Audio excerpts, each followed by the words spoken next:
this gap, and for our younger generations, especially when we're talking about women and girls, how do we try to come in and salvage the situation? We can't say it's not there. This is now the reality staring us, especially for Africans.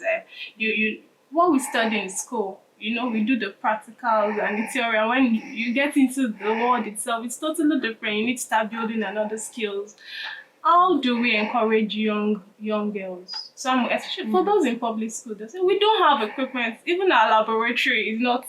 How do we encourage them to pick interest in this? Yeah, so this is where community building comes in. And this is something I'm super passionate about. Anytime you hear community in my head, I leave every other thing and just jump into it. Yeah. Community is super important because one thing as girls is that we're very emotional beings. We like to hold hands a lot, right?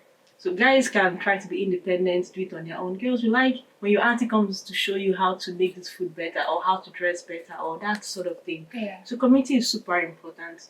That when we have ladies in our community trying to drift away, or maybe due to family pressure, and they look at other ladies have done it and they're inspired. Oh, this lady has a life, she has a family, she has kids, and she has a very good job in engineering. I think I can do it too. I don't have to sacrifice, I can have it all. So communities like this have gives younger girls role models to look up to, right? They also help them even in the learning phase. So for me personally, I've had programs I've gone to teach for days, weeks, months for free, just because I'm trying so hard, to make sure that these ladies in my community don't drift away, right? And it's hard, but we can't do it alone, and we can all do it together if everybody gets involved. Yeah, we can all do it together if everybody gets involved. It's not just left for Jennifer alone to keep pushing and encouraging young girls to be part of it. You have a role to play to ensure that we have more women and girls in science. It's really something. I'm actually not in the field, but it's also something that we see that in our daily lives.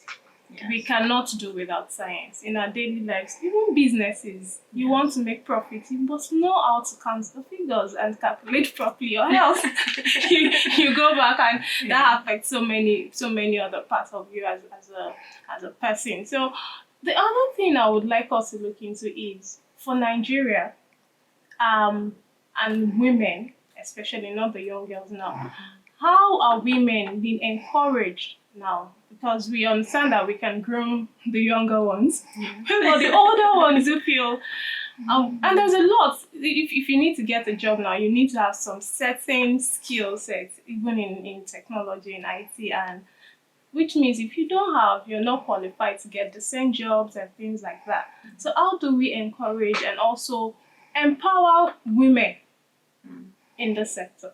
Yeah, so first of all, still the community building. Yeah. As well, right? But this time around, not just community building, but I think opportunities now to learn is even more open than before, right? You have programs, programs giving certifications, giving free training to women, just because we need more women in this sector, right? Like for example, in software engineering as a whole, only 30% are occupied by women. But the higher the level, the lower you see the female gender. Yeah. So you find out that there are companies that now they are not hiring women not because they are trying to fill the gender gap or anything, but they are also hiring expertise, right? So they're not just hiring you because you're a lady, they're hiring you because you're also good, right? But your own view matters, right? So there are programs out there, there are resources out there, in terms of tech now, resources are even more available now than ever before, right? You see them on YouTube, on online courses and that sort of thing as well. So if you're a woman out there and you're thinking, okay, I missed out when I was young, there is hope. Just get online and there is hope. There is. I'm really optimistic. Yeah. I'm optimistic that we can bridge this gap.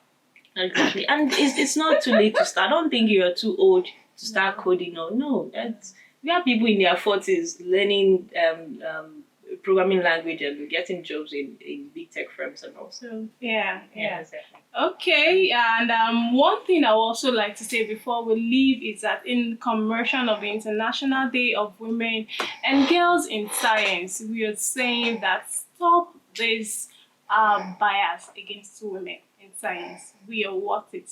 We deserve to have equal rights and equal opportunities. It's not fight for power, it's not fight for who is better off, but just give us a fair playground to showcase ourselves as human beings and as a lady and as a girl.